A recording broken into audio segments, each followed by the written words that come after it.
انہوں نے بتایا تھا کہ ہمارا جو مین مرکز ہے وہ شام کے اندر ہے. کہاں پر؟ تو ان کو میں نے یہ بتا دیا کہ اگر کوئی قافلہ شام کی طرف جائے تو مجھے بتا دیں، میں ان کے ساتھ چلا جاؤں گا. تھوڑے دن گزرے، مجھے گھر کے اندر رکھا، سنگل مار دیا کہ کہیں یہ نکلے نہ، سنگلے کے ساتھ باندھ دیا میرے والد محترم نے. تو ایسے وقت گزرا، کچھ دن گزرے تو ایک قافلہ وہاں آیا جو وہاں شام کی طرف جا رہا تھا. جو ان کے کلیسا کے وہ پوپ تھے، پادری تھے، انہوں نے پیغام بھیجا سلمان رضی اللہ تعالیٰ عنہ کو کہ یہ قافلہ شام کی طرف جانے والا ہے، اگر آپ جانا چاہتے ہیں تو آ جائیں. کہتے میں نے پورے زور کے ساتھ اس سنگل کو کھینچا، وہ سنگل ٹوٹ گیا اور میں وہاں سے نکل کر فوراً اس کلیسا کے اندر آ گیا. تو کلیسا والوں نے مجھے اس شام میں جانے والے قافلے کے ساتھ کر دیا. میں اس شام میں جانے والے قافلے کے ساتھ چلا گیا اور شام پہنچا، اور وہاں پر جو ان کا مین چرچ تھا، بڑا چرچ، وہاں کے پادری کے پاس گیا، اس کے ساتھ ملاقات کی، اس کو بتایا کہ میرا مقصد یہ ہے کہ میں آپ کا دین میں رغبت رکھتا ہوں، آپ کا دین سیکھنا چاہتا ہوں، مجھے یہ دین سکھائے. تو میں اس لیے اتنا سفر کر کے اصفہان کے آگے کے بستی جی نامی بستی ہے، وہاں سے آپ کے پاس آیا ہوں، صرف دین سیکھنے کے لیے، مجھے دین سکھا دیں. کیا ہوتا ہے کہ وہ پھر وہاں رہنے لگ جاتا ہے. وہاں کا جو پوپ تھا مان گیا کہ ٹھیک ہے کوئی گال نہیں، تو رہ ساڈے کو سکھ. خوش ہوا. کہتا کچھ دن گزرے تو مجھے پتہ چل گیا کہ یہ بندہ کی یہ چنگا نہیں، یہ پادری اچھا آدمی نہیں ہے. کہ لوگوں کو صدقہ خیرات کی تبلیغ کرتا ہے، لوگوں کو دعوت دیتا ہے. جب لوگ صدقہ خیرات کرنے کے لیے مال لے کے آتے ہیں تو یہ مال ہڑپ کر جاتا ہے، اور اس نے سونے اور چاندی کے ساتھ 7 گھڑے بھر لیے ہیں. تھوڑے دنوں بعد وہ پادری جو تھا وہ فوت ہو گیا.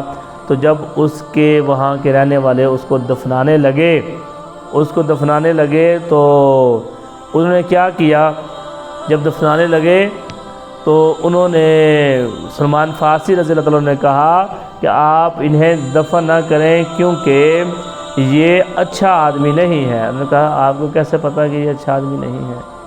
کہا میں آپ کو بتاتا ہوں یہ کیسے اچھا آدمی نہیں ہے. ایسے کہ یہ آپ لوگوں کو تبلیغ کرتا تھا، درس دیتا تھا کہ آپ لوگ کیا کریں، صدقہ و خیرات کریں، اور جب آپ مال لے کے آتے تو یہ مال کیا کرتا، ہڑپ کر جاتا. ثبوت کیا ہے تیرے پاس؟ جی میرے پاس ثبوت ہے. میرے پاس یہ جو گھڑے ہیں 7 گھڑے انہوں نے بھر کے رکھے ہیں جو زیورات کے، وہ یہاں پر میرے پاس موجود ہیں، میں آپ کو دکھا سکتا ہوں. انہوں نے کہ جی میں آپ کو بتاتا ہوں کہ کیسے اس نے بے ایمانی کی تھی، کیویں انہیں مال چھپا کے رکھا. انہوں نے کہ جی یہ راستہ جا رہے تھے خزانے نما جو میرے پیچھے انہوں نہ لے گئے. جب اسے نیچے تہہ خانے میں لے کے گئے تو اس نے وہ 7 کے 7 مٹکے سونے کے بھرے ہوئے، چاندی کے بھرے ہوئے نکال کے ان کے سامنے رکھے. تو انہیں یقین ہوگا کہ یہ بندہ تو سچ کہہ رہا ہے. تو انہوں نے اسی وقت اس کو یہ سزا مقرر کی کہ اس کو ہم سولی لٹکائیں گے اور پتھر ماریں گے، اس کو دفنائیں گے نہیں. اور اس کے ساتھ پھر ویسا ہی ہوا. تو پھر سلمان رضی اللہ عنہ کہتے ہیں کہ میں پھر کافی دیر تک وہیں اس شہر میں رہا. جو انہوں نے دوسرا بندہ مقرر کیا تھا، امیر بنایا تھا، پو بنایا تھا، وہ بندہ بہت نیک تھا، بڑا عبادت گزار تھا. پھر میں اس کی خدمت میں مشغول ہو گیا، اس کی میں خدمت کرتا رہا. کافی عرصہ گزرنے کے بعد پھر میں نے اس کو کہا کہ میں اس بندے کی بھی اینڈ آ گئی، وہ فوت ہونے لگا، بیمار ہو گیا. تو میں نے کہا کہ آپ کو پتہ ہے میں کس مقصد کے لیے آیا ہوں، تو مجھے بتاؤ میں کہاں جاؤں. اس نے کہا تم ایسا کرو کہ فلاں بستی میں چلے جاؤ، وہاں ایک آدمی ہے ہمارے مشن پر ہے، اسے جا کر تم میرا بتانا. سلیمان رضی اللہ عنہ وہاں سے نکلے، دوسرے علاقے میں دوسری بستی میں گئے. وہاں پر ایک پوپ ملا، اس کو ساری اپنی ہسٹری سنائی. پھر اس کی خدمت شروع کر دی. خدمت کرتے رہے. پھر اس کی بھی وقت آخر آ پہنچا، بیمار ہو گیا، مرنے لگا. اس کو بھی یہی اس نے کہا کہ آپ کو پتہ ہے میں کس مقصد کے لیے یہاں پر آیا، اب بتاؤ میں کیا کروں.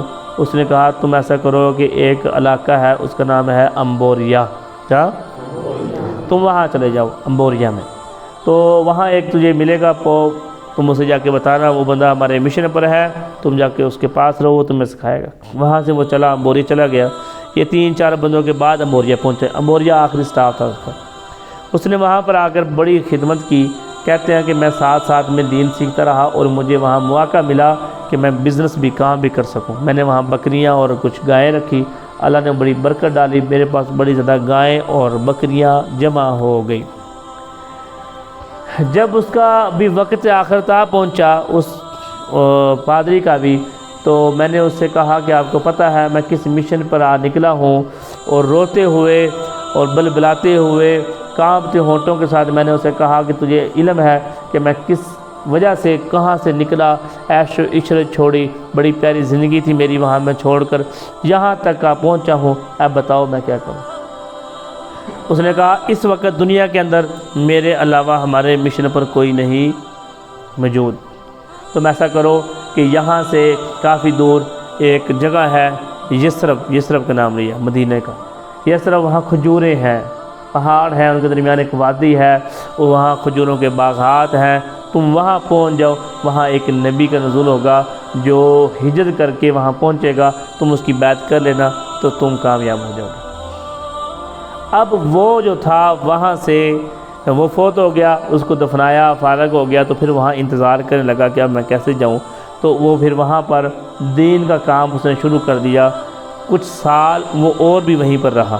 پھر ایک دن وہاں سے ایک قافلہ آ رہا تھا، وہ تھا ایک قبیلہ ہے وہاں پر، ایک قبیلے کا تھا، اس قبیلے کا نام مجھے بھول گیا، اس قبیلے کا رہنے والے لوگ تھے، تو وہاں سے گزر ہوا تو اس نے کہا کہ مجھے بھی اپنے ساتھ لے لو، تو بتاؤ مجھے وہاں پر پہنچانے کے یثرب پہنچانے کے لیے تمہیں میں کیا دوں۔ شرط قبول ہوئی کہ جتنا تیرا مال ہے، بکریاں اور گائیں، یہ مجھے دے دو تو ہم آپ کو ساتھ لے لیتے ہیں۔ اس نے اسے سوار کر لیا اور جتنا مال تھا وہ بھی لے لیا۔ جب راستے میں ایک جگہ پر پہنچے، مدینے سے بہت پیچھے ایک اور بستی تھی وہاں پر، تو انہوں نے اس کے ساتھ دھوکہ کیا اور اسے بیچ دیا۔ سردار کا بیٹا عیش و عشرت میں رہنے والا، لڑکیوں کی طرح رکھا ہوا، دنیا کی ہر آسائش کے ساتھ پالا ہوا، دین اسلام کی خاطر قربانیاں دی، اصفہان علاقے سے نکلا فارس سے، کہاں شام پہنچا، شام سے چلتا ہوا امبوریا پہنچا، امبوریا سے چلتا ہوا کہاں مدینے کے نزدیک ایک بستی میں غلام بن کے پہنچ گیا۔ اچھا، اب وہاں سے وہ جو یہودی کے پاس یہ چھوڑا تھا، یثرب سے اس کے پاس اس کا کزن آیا، اس نے اسے خرید لیا، خرید کر اسے وہ یثرب لے گیا۔ اب وہاں جا کر اس نے اس کی غلامی کے اندر دن بسر کرنے شروع کر دیے۔ اس کے اندر استطاعت نہیں تھی کہ وہ مکہ جاتا، کیونکہ وہاں پر وہ غلام بن کے آیا تھا۔ دین اسلام کے لیے اتنی زیادہ قربانیاں دینے کے بعد وہ مدینہ پہنچا۔ وقت گزرتا رہا، وہ وہاں پر خدمت کرتا رہا اپنے یہودی مالک کی۔ اس امبوریا والے پوپ نے اس کو بتایا تھا جو وہاں نبی آئے گا اس کی 3 نشانیاں ہوں گی۔ سب سے پہلے یہ نشانی ہوگی کہ وہ صدقہ نہیں لے گا، تم صدقہ دو گے صدقہ قبول نہیں کرے گا۔ دوسری شرط یہ ہوگی کہ نشانی یہ ہوگی تم اسے ہدیۃً تحفہ دو گے تو وہ قبول کر لے گا، اور تیسری شرط یہ ہوگی اس کی دونوں کندھوں کے درمیان ایک مہر نبوت ہے، تم اس سے اسے پہچان لو گے۔ اب واقعہ یہ ہے کہ جب وقت گزر رہا تھا تو حضرت سلمان کہتے ہیں کہ میں کھجور کے درخت کی چوٹی پر چڑھا ہوا تھا، کھجوریں اتار رہا تھا کہ جو یہودی میرا مالک تھا اس کا بھی آگے رشتہ دار دوڑتا ہوا، سانس پھولا ہوا اس کے پاس پہنچا، اور اس نے کسی قبیلے کو بدوا دی کہ تباہ برباد ہوں وہ قبیلے والے کہ وہ اللہ کے نبی کے استقبال کے لیے جا رہے ہیں۔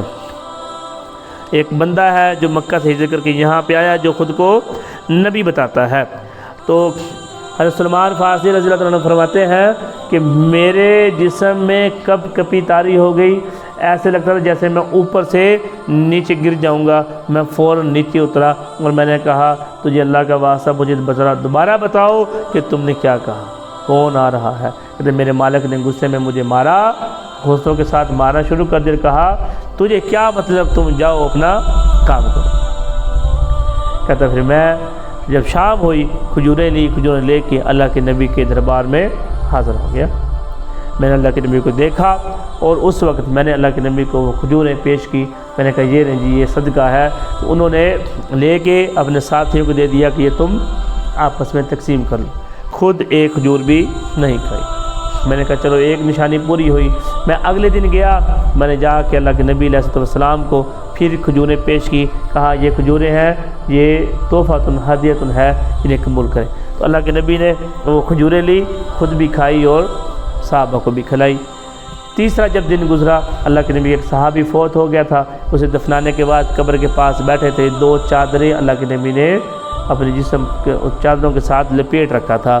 تو سلمان فارسی رضی اللہ عنہ وہاں پہنچے اور دیکھنا چاہا اللہ کے نبی کی مہر کو، تو ایسے اپنے ایڑیاں اٹھا کے ایک سائڈ سے دیکھ رہے تھے۔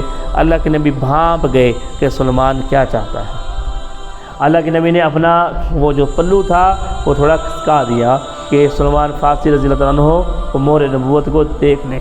جب انہوں نے مہر نبوت کو دیکھا تو آنکھوں سے آنسو اور چیخیں نکل گئی اور آ کے اللہ کے نبی کے جسم کے ساتھ لپٹ گئے اور بہت زیادہ رونا شروع کر دیا۔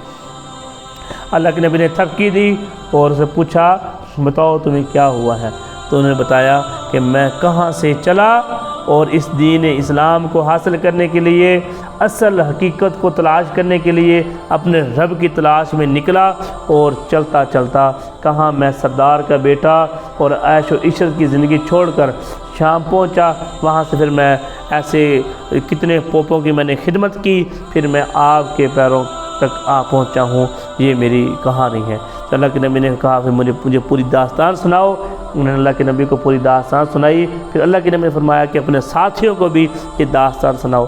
حضرت سلمان فارسی رضی اللہ عنہ کی دین اسلام میں بہت زیادہ قربانیاں ہیں۔ جب جنگ خندق ہوئی تو یہ جو خندق کھودی سب سے پہلے اسلام کے اندر، حضرت سلمان فارسی رضی اللہ عنہ نے مشورہ دیا کہ آپ مدینے کے چاروں طرف میں خندق کھودیں کہ یہاں سے کوئی پھر کراس نہیں کر سکے گا، کیونکہ یہاں کے باشندوں کو پتہ نہیں خندق کیا چیز ہے، یہ صرف ہمارے علاقے میں ہی کھودی جاتی ہے۔ پھر اللہ کے نبی علیہ السلام نے کہا کہ یہ سلمان فارسی رضی اللہ عنہ ہے، یہ اہل بیت سے اٹھائے جائیں گے، یہ اہل بیت سے، ہاں۔ تو یہ حضرت سلمان فارسی رضی اللہ عنہ کا واقعہ ہے اور وہ بہت ہی عظیم صحابی ہیں۔ اب ہر آدمی پر یہ لازم ہے کہ ان کی زندگی کا یہ چھوٹا سا واقعہ یاد کر کے اور لوگوں تک بھی پہنچائیں، یہ ان کا ایک پہلو ہے۔